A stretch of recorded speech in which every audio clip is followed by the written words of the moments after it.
to impose the unit rule. So what is the unit rule? Well, that rule requires that all delegates from one state or congressional district are required or bound to vote as a unit. After that story aired, a blog post titled "Urgent: Ben Swann and Matt Larson are wrong about Rule 38 and delegates being unbound based on RNC rules." Now, the author here does a good job of raising some very valid points. At the heart of his argument, the states get around this rule by not binding the entire group of delegates.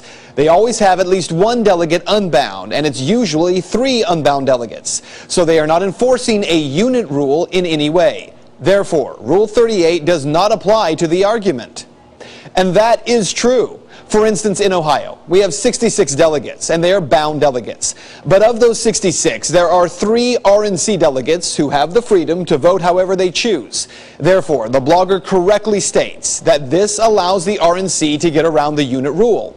But the blogger may not be entirely correct. I stand by our argument that it very well may be that none of the delegates, when they reach the Republican National Convention, are actually bound. And it isn't just our theory. An extensive article at fairvote.org has taken a very close look at this issue.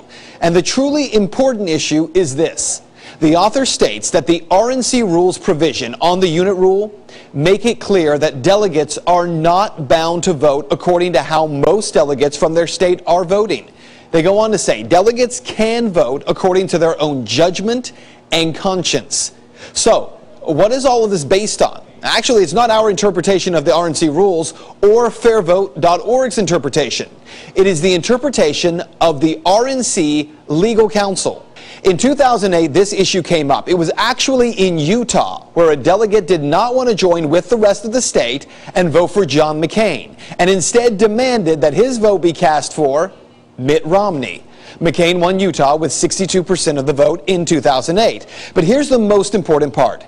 In that delegate's fight to cast a dissenting vote was this statement over the specific issue. Jennifer Sheehan, legal counsel for the RNC, plainly stated in a letter to Nancy Lord, Utah National Committee woman, several weeks before the convention, the RNC does not recognize a state's binding of national delegates, but considers each delegate a free agent who can vote for whoever they choose. And the National Convention allows delegates to vote for the individual of their choice, regardless of whether the person's name is officially placed into nomination or not. And that statement is about as clear as it gets.